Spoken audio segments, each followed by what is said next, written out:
Hey there, YouTube. Belton here. Just gonna share with you guys a little currency secret. I know you guys like those that I've been doing today. This has actually made me 60 divines of profit in the last 3 hours. It's absolutely absurd. I don't know what's wrong with people, but the TLDR of it. Elemental penetration. We've been purchasing these for, well, I bought them for between 100 and 150 chaos each. We're then taking secondary regrading lens and we're using it on EliPen. You see how it goes to anomalous penetration? That's going to happen every time because EliPen only has one possible option for alternate quality, which is anomalous. And we can see that by pulling up POB here, superior and anomalous. Now, what is it about this that's making it so lucrative for us? Well, a secondary regrading lens is only 2 divines. And as you can just see, I just sold that for 8 divines. Not only, well, this wasn't just some, errant sucker, some unbeknownst fool, some outlier. Here we goes another guy. 8 divs. Actually, I apologize. That was me purchasing them. So you can see the prices there. 100 chaos, 200 chaos, etc. Let's find the last guy that bought one. There we go. Anomalous EliPen, 8 divines.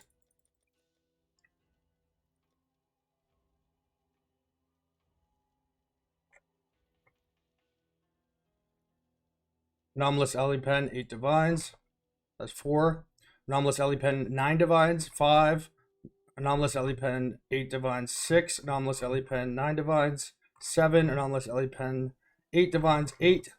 Anomalous EliPen, 8 divines, that is 9. And that is only going back 4 hours. So at 6 divine profit per, that's 54 divines of profit. Yeah, roughly, let's say 50 to be more conservative. And that's in 4 hours. In fact, I've actually been trying to teach myself how to use MS Paint on the side here. Been recording a couple of videos, some guides, writing some stuff like that. And this has been incredibly passive. But hey, sometimes the market has gaps, and we are happy to fill. As another little side tangent before I end this video here, what's making this work? Number one, we are the only people selling anomalous EliPen on the entire market. So it is obviously a seller's market. Most people either are ambivalent to or completely ignorant of the functionality with respect to alternate quality gems and lenses, or they just, they can't be bothered time-wise or whatever. What's a really good tip and one that makes me a great deal of money, if anyone is using Awaken Trade, you're going to come here and you're going to go to the settings page. All right. If you come down here on Awaken Trade, there is a item info tab. If you naturally, it will have the hotkey set up so that the open item on Wiki will have Alt W as a hotkey setup. If you switch that to open item on PoEDB, you can just you can have both hotkeys going at the same time. I don't need the wiki for anything. So having PoEDB, if you then put Lily in your hideout, you simply come here, whatever gem it is you want to look up. So let's say we're playing RF, Righteous Fire. So we just go Righteous Fire, and then we press Alt W.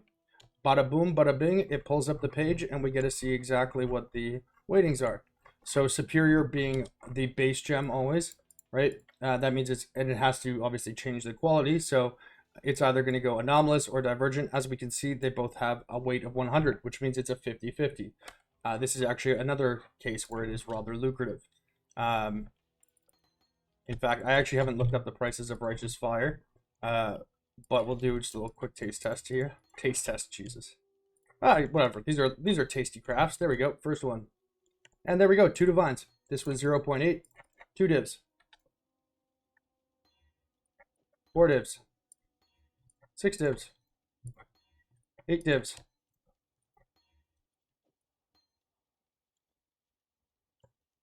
8.1 divs. How much did we spend? 4. So we just made 4 divines, 4.2 divines, 4.1 divines in, I don't know, 9 seconds. Not only is this easy to do, but you could quite literally infinitely replicate this. I do understand and I do caution that anyone who is watching this video is likely not going to experience the success that I have with the elemental penetration by virtue of the fact that a strong contender for the sole reason, or well, the primary reason that I am able to pull these margins, well, there's two. Ignorance on the part of the buyer, but also the fact that there are no other sellers.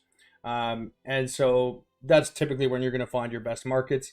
This is one of the things I'm super active in anytime I need any liquid currency, somewhere between 100 and or well 1 and 200 divine kind of range. Investing into gem qualities or double corrupting gems, it's calculable. You can quite easily do the arithmetic on whether or not it is net profitable if done to scale. And you have all of the information you need simply at your tooltip. I simply just put, again, Lily Roth right beside my stash there. Want to figure something out. Let's say Defiance banner. Again, we type it Alt W using Awaken Trade. Come find out the weightings.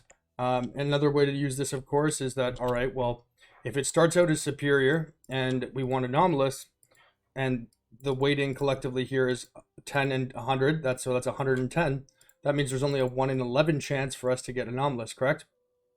However, if we buy a divergent Defiance banner, which are always in great quantity because there's lots of people that brick their attempts to make it to anomalous, if we simply buy the divergent gem, rather than having a 1 in 11 chance, we'll notice that, and again, because it has to change the gem type, the net weighting is now 60, meaning that it goes from a 1 in 11 to a 1 in 6. But often it will be priced as if it is a 1 in 11, or 11 times the value of the regrading lens. These are just a couple of examples. I don't want to, we did, obviously, as I mentioned, it is a 50-50, and we got 4 out of the 5 righteous fires. But even if there were 6 of them, right, it would be 3 on average, which would be 6 divs. And then the other ones would be 30 chaos each. So 6 divs, 6.3 divs, right? And that would cost us on average 4.8 divs. And again, you can literally buy them for an alteration right in your hideout, use 1 GCP on them, and boom, you're in the green. So in that hypothetical scenario I just mentioned, we would have made a divine and a half in 10 seconds. In our case, we made, what, 4 divines. When it comes to the anomalous Ellie pen, frankly, I don't want to say I was fully conflicted, but it's been a long time since I've had like a market where people have not like really kind of caught on at all. That is this obvious. That is like one of the staple things, gems. I always advocate for people to move into hyper liquid markets because of the nature of compounding rates of return. It tends to be more lucrative, and also having access to liquidity is a very important thing as it pertains to quote unquote sniping or being able to afford crafts at an appropriate time or whatever the case. But it's not as fun for me, and I think that by showing this to you guys, it maybe will spark an interest in some people to explore some other avenues and look at the currency in this game in a different fashion. I see comments all the time talking about, oh, I made like a divine now, or I made a divine this week, and there's nothing wrong with you. Fundamentally, you're not flawed. You're not a bad player. It's just you have not opened yourself up to the opportunities that exist outside of you yet, in a way that perhaps you're comfortable entering. And if nothing else, hopefully this live demonstration and showcase can maybe get you to recognize, hey, if I want to play this game and have fun, let's fucking play the game and have fun. You know what I mean? I don't want to have to feel deadlocked or gridlocked in a certain map with a certain build with the exact same sextants, the exact same scarabs, and the exact same. I can't go pee or have a cigarette or do whatever because I need that efficiency. The currency in this game is freedom, and that's how I perceive it. Everyone's welcome to interpret it their own way, but I really do think that it's very, very. When I say easy, of course, it's you can dismiss that. Oh, Belton's, you've been playing forever, blah blah blah. Of course, it's going to be easy for you. You've got a guild behind you. You've got a stream. Everyone knows it. Blah. These are all valid points, and I'm not trying to take anything away from them. However, this is something anyone can do. And I really do advocate that people take a look into these.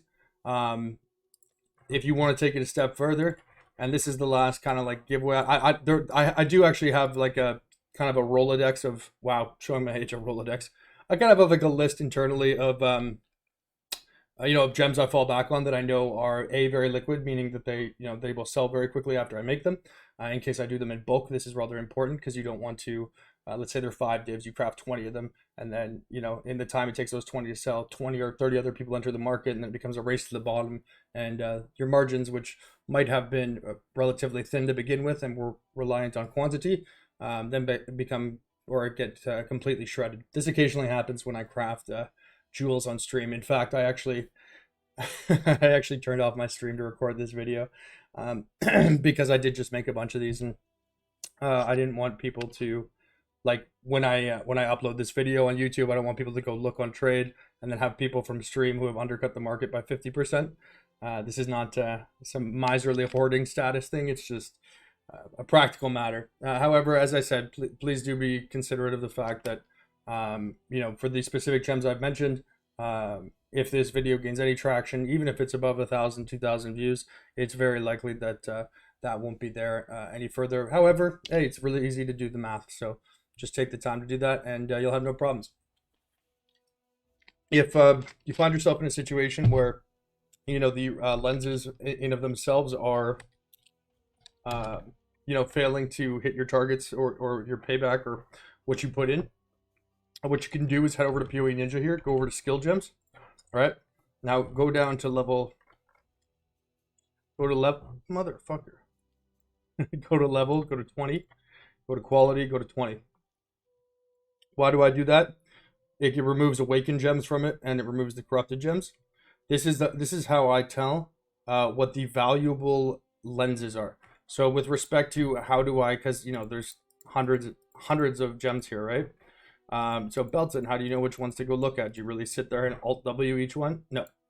What I do is come here and I look, and by looking at 2020 corrupted, no, this will give you a good indication as to what the most valuable in an absolute sense individual gems are, right? So void manipulation, that's a secondary, wrath primary, secondary, primary, primary, primary, primary, primary, primary, primary. A lot of these are primaries, as you can see.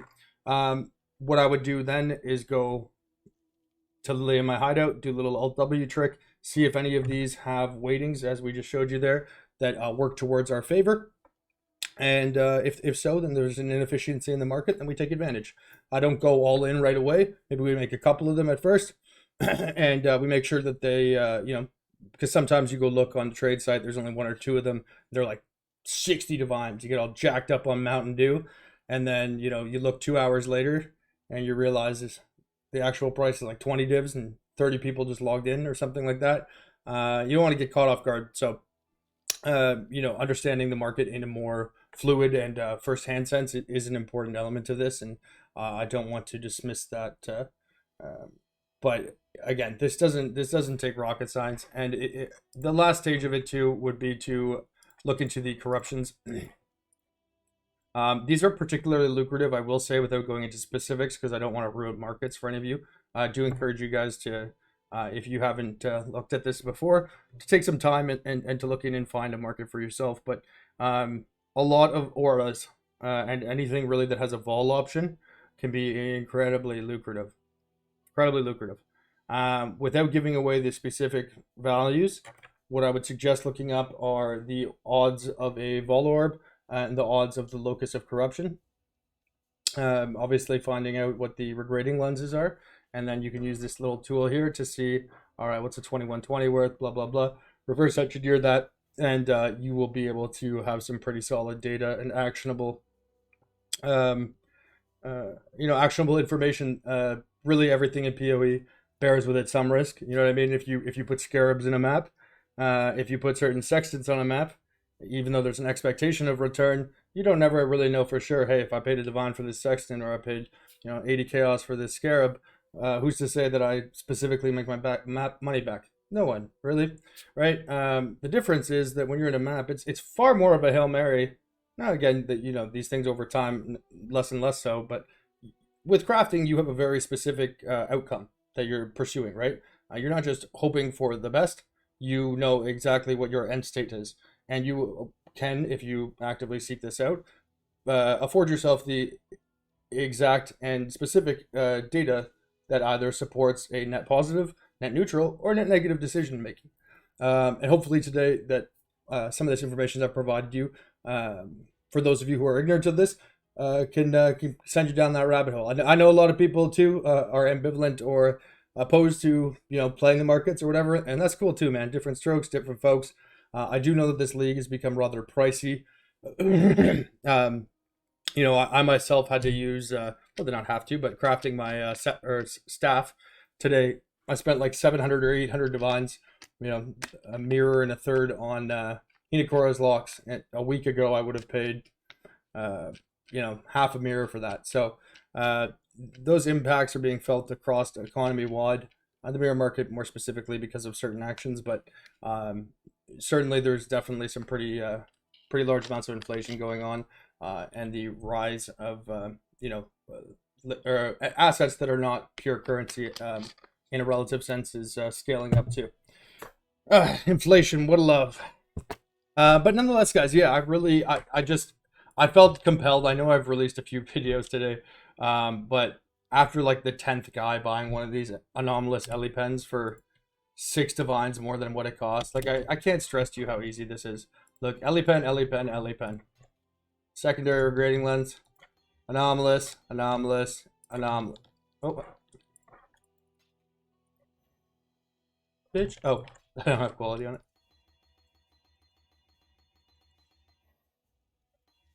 There you go. And as I said, 100% chance.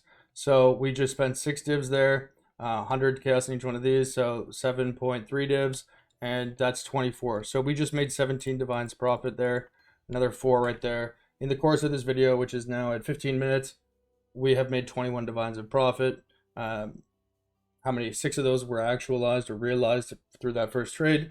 These will be no problem to sell. And again, Righteous Fire is one of those ones that you can, I'd have to level it up, but you can, and quality of it, of course, you can consider to do with a vol version, vol divergent Righteous Fire 2120 is a hot ticket item indeed with some nice margins, but don't want to spoil it for you guys. I hope this was, quick enough, at least somewhat helpful.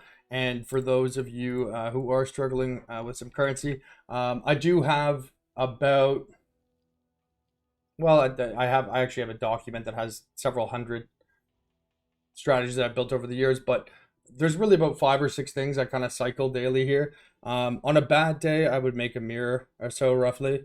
In league, and I'm doing this very passively. In the last hour or so, I think I made like 96 divines, 97 divines, just by and that's not selling big items that I've had from the past. It's literally things that I'm cycling through here, different quality gems, awakened gems, corrupting things, doing certain jewel crafts, like nothing particularly difficult. As well, I just did a big fossil testing thing. In fact, here I can show you the exact data. We changed the fossils with the harvest, which led to, we bought 2,063 fossils for 9 divines, 230 to 1, 265,000 life force for 56 divines, so a total of 65 divines. And in 20 minutes, I was able to turn that into 90.5 divines for a profit of 25.5 divines in about 15 to 20 minutes or so. So prorate that and it would be close to 100 divines an hour. A lot of this stuff is kind of second nature to me now, which is why I seemingly don't stress it. As well, some people have their little tinfoil hat theories that Belton doesn't know what he's doing with currency. He's always being fed. It's not the case. It's just it's a little imprudent for me to do it. I focus on my crafting on the streams, playing different builds, trying to be informative and helpful. It is somewhat counterproductive for me to specifically focus on currency making methods because even, again, as I mentioned, with a smaller audience, they almost become immediately moot when you detail them in such a fashion. Putting them on videos like this is a little bit different because it's an equal opportunity event for anyone who watches. But it is sort of pointless to, record something live, and by the time people who watch it the first time in the medium in which you're addressing do so, it is no longer valid. and that makes me look bad, makes people walk away with a bad taste in their mouth, and nobody wants that, right? So I feel like I'm getting to that point where I'm rambling a little bit here. Anyways, guys, this is Belton. Hope you haven't been bothered too much by the barrage of videos. I have been getting asked quite a bit for some advice on currency things. So as I mentioned, I will pop out some more shorter videos like this to give you guys some more tips, things that are anyone could do. We'll stay away from the high end crafting, keep it to little methods that are 5 minutes or less, and ones that don't have massive paywalls or access to raw liquid currency in terms of prerequisites. And hopefully that helps you guys enjoy the league a little bit better and have everyone having a little bit more fun. All right, boys, see you soon. Peace.